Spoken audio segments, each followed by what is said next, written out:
আসসালামু আলাইকুম, সবাইকে স্বাগতম সোহেল শরীফের ইউটিউব চ্যানেলে এবং ফেসবুক চ্যানেলেও।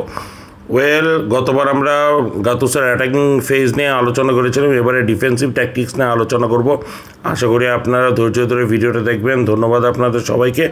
আগের ভিডিওটা দেখতে আমি তার লিঙ্ক কমেন্টে লিখে দিয়েছি। এবারে ভিডিওতে আমরা চলে যাই। এই হচ্ছে ডিফেন্সিভ অ্যাপ্রোচের সময় গাতুসোর ফরমেশন। একদম টিপিক্যাল অ্যাপ্রোচ। যখন অপোনেন্টের সাথে থাকে এই সেন্ট্রাল মিডফিল্ডারগুলোর কাজ থাকে এই গ্যাপের মধ্যে যাওয়া। ওই সেম একই কথা অ্যাটাকিং মুডেও এই গ্যাপে যাবে। গ্যাপে কেন যাবে? যে এই ব্যাক থেকে যাতে বল এই মিডফিল্ডে না আসে। তো এটার কাজ অ্যাকচুয়ালি সেন্ট্রাল মিডফিল্ডার গুলা করে। আর উইঙ্গারের কাজ থাকে মেইনলি এই ফুল ব্যাক গুলা এবং এই সেন্টার এর মাঝখানে লেন তৈরি করা, যেই লেনের মাধ্যমে এই লেনটা আটকায় রাখবে যাতে কোনোভাবে বলটা উইথে না আসে। এবং গাতুসো এই একটা জায়গায় কিন্তু বরাবরই সাকসেসফুল। গাতুসো এখন পর্যন্ত যেসব জায়গায় কোচিং করিয়েছে কখনোই গাতুসো কিন্তু দুইয়ের বেশি গোল খায় নাই। আমরা গোল ডিফারেন্স যদি দেখি, আমরা দেখতেছি গাতুসো আসলে অনেক পয়েন্ট লুজ করতেছে, অথবা দেখা যাচ্ছে গাতুসো টিম গুলা যে না তেমন একটা জয় নাই, তার আসলে 42% উইনিং রেট। কিন্তু আপনি যদি নাপোলির হয়ে খেলা দেখেন, যেখানে ডি লরেঞ্জো ছিল এবং অলিভেরা ছিল মেইন এবং মার্কো রুই, এই তিনজন যখন ফুলব্যাক হিসেবে ছিল তখন কিন্তু তার জয়ের রেটটা ছিল 58%। কারণ কি ডিফেন্সিভে অ্যাপ্রোচে যেটা ছিল তার ফুলব্যাক গুলা খুব সুন্দর লাইন মেনটেন করতো এবং এই লাইনটা ছিল হচ্ছে সেন্ট্রাল মিডফিল্ড এবং অ্যাটাকের মধ্যে চলে আসা।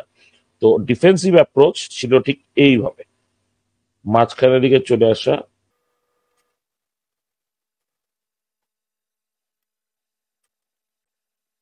এ হচ্ছে গাতুসোর ডিফেন্সিভ অ্যাপ্রোচ। তো যখনই ডিফেন্সিভ প্রেসিং থাকতো সে ঠিক মাঝখানে গ্যাপ ক্রিয়েট করতো। কেন মাঝখানে গ্যাপ ক্রিয়েট করতো? কারণ অপোনেন্ট টিমটাকে যাতে মাঝখানে ঢুকাইতে পারে তার উইথের লাইনটা প্রেসিং করতো এইভাবে, জোনাল মার্কিং যেটা আমরা বলতে পারি। এই জোনাল মার্কিংটা দিয়ে তারা উইথটাকে আটকাইতো, যেটা গাতুসো আসলে সাকসেসফুলি অনেকগুলো দলের বিরুদ্ধে সাকসেসফুলি কাজটা করেছে, except for counter attacking team. কারণ কি কাউন্টার অ্যাটাকিং টিম যেটা করে এখান থেকে থ্রু বল পারে, এখানে কিছু একটা জাদু করে দেখায়। তো এই উইথটাতে এসে মাঝখানে গ্যাপ ক্রিয়েট করতে, এই গ্যাপটা ক্রিয়েট করার মেইন কারণটা হচ্ছে যখনই অপোনেন্ট টিম মাঝখানে আসতো সেন্টার ব্যাক গুলা আটকে, এবং ডিফেন্সিভ মিডফিল্ডারটা যে এখানে থাকার কথা ছিল সে নিচে চলে আসতো। কেন নিচে চলে আসতো? আমরা কাতোনিচ্চি যখন দেখেছিলাম, কাতোনিচ্চির ক্ষেত্রে সুইপারের কাজটা এখানে করতো। আমাদের ইতালিতে এই মুহূর্তে কিন্তু রিক্কি যেহেতু আছে, রিক্কি কিন্তু পাসিং অফ দ্য বল খুবই ভালো, সেই হিসেবে রিক্কি এখানে সুইপার হিসেবে চলে আসবে।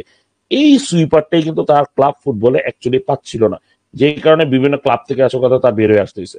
এবং নাপোলিতে এই ভূমিকাটা কিন্তু পালন করেছিল জিয়েলেনস্কি, আর এসি মিলানে এই ভূমিকাটা পালন করতে হয়েছিল লুকাস বিগলিয়াকে। লুকাস বিগলিয়া এত বড় একটা নাম না, কিন্তু লুকাস বিগলিয়া এটা সাকসেসফুলি কাভার আপ করেছিল। ঠিক সেন্টার ব্যাকে ঠিক নিচে নেমে গিয়েছিল, নিচে নেমে গেছে কুইক কাউন্টার অ্যাটাক লঞ্চ করতো। তো কুইক কাউন্টার অ্যাটাক লঞ্চ করলে ওই যেটা বললাম, ওনার কাজটা হচ্ছে এই লেনটাকে আটকায় দেওয়া, যাতে উইথ না করতে পারে, মানে উইথের প্লেয়ার গুলো না ঢুকতে পারে। তো এই লেনটাকে যখন আটকায় দিত তখন যেটা হইতো, সে কিন্তু কাউন্টার অ্যাটাক মুভমেন্টের জন্য রেডি হয়ে গেছে। সেন্টার ফরওয়ার্ডের কাজ হচ্ছে এই ডিফেন্সিভ মিডফিল্ডার, এবং ওর কাজ হচ্ছে এই অপোনেন্ট এদেরকে প্রেসিং করা। এটা হচ্ছে গাতুসোর ডিফেন্সিভ অ্যাপ্রোচের দিকে কাজ করা। আমরা যদি 3-4-3-তেও আগাই অথবা 4-3-3-তেও আগাই, সেম আউটকাম গাতুসোর রেজাল্টে আসবে। এই ছিল আমার গাতুসোর মেইন ট্যাকটিক্যাল অ্যাপ্রোচ। এখন আসি কাদেরকে নিতে পারে। গাতুসো এখন পর্যন্ত যতগুলা ক্লাবে খেলিয়েছে 90% ক্লাবে খেলিয়েছে 4-3-3 ফরমেশনে। মেইনলি তার ফরমেশনটা ঠিক এরকম টিপিক্যাল স্প্যানিশ 4-3-3 ফরমেশন, এবং স্প্যানিশ 4-3-3 ফরমেশনে সে খেলাতে স্বাচ্ছন্দ্য বোধ করে, কারণ কি তার প্লেয়ারদের মুভমেন্টটা এখানে জরুরি। এবং যেহেতু আমাদের এই বক্স টু বক্স মিডফিল্ডারটা অ্যাকচুয়ালি গাতুসো টাইপের প্লেয়ারদেরকে খেলায়। তো সেই হিসেবে আমি ইতিমধ্যে বলে ফেলেছিলাম, স্যান্ড্রো তোনালি আছে, নিকোলা বারেলা আছে, ফ্রাত্তেসিও ইভেন এই ব্যাকআপটা দিতে পারবে। তারপরে কাভিগলিয়া আছে, তারপরে রোভেলা পারবে না, রোভেলা ডিফেন্সিভ মিডফিল্ডে চলে যেতে হবে, রিকিও ডিফেন্সিভ মিডফিল্ডে চলে যেতে হবে, কিন্তু রিকিও কিন্তু আসতে পারে। এরপর একটা প্লেয়ার আছে সিরি বি তে খেলে, আমার তুচ্চি নামে। হ্যাঁ, 21 বছর বয়স, এখনো জাতীয় দলে অভিষেক হয়ই নাই, আন্ডার-21-এও তাকে নেওয়া হয় নাই। কারণ কি ও হচ্ছে স্যালার্নিতানার হয়ে প্লে অফ ম্যাচ খেলতে হচ্ছে, তাই তাকে নেওয়া হয় না, বাদ দিতেছে। কিন্তু এই প্লেয়ারটা যেমন ইজিলি এই ডিফেন্সিভ মিডফিল্ডার পজিশনটা দখল করতে পারবে এবং প্লে মেকিং স্কিলটা ওর যথেষ্ট ভালো। এছাড়া আমরা যদি ধরি আপনার কাসাদেই এই ফরমেশনে খেলতে পারে, কাগলিয়ারিতে খেলে ড্যানিয়েল ম্যাথিও প্রাতি, সেও মিডফিল্ড পজিশনটা দখল করে রাখতে পারে। আরেকটা প্লেয়ার আছে যে পারফেক্টলি এই জায়গাতে খেলতে পারবে, সেটা হচ্ছে ইউনাইটেড স্টেটসে মানে MLS এ মেজর লিগ সকারে ইন্টার মায়ামিতে খেলে ইয়ানিক ব্রাইট। তো এই প্লেয়ারটা কিন্তু বুস্কেটসের সাথে খেলে যথেষ্ট ভালো নাম করেছে এবং এইবারে অনেকেই ধারণা করতেছে যে হয়তো বা ইউরোপিয়ান কোনো ক্লাবে চলেও আসতে পারে, কিন্তু MLS এও সে যথেষ্ট হিট, অনেকেরই মানে ফ্যান ফেভারিট। তো এই প্লেয়ারটা যেমন এই ফরমেশনের জন্য যথেষ্ট ভালো। তো এই মিডফিল্ডার গুলো গেল।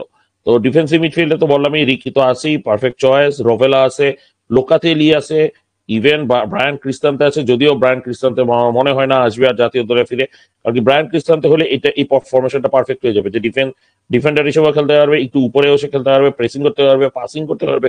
তবে আমার মনে হয় না তার আসলে আর বয়স আছে। সেন্টার ব্যাক গুলো তো বললামই, বাস্তনি ফর শিওর সে থাকবে।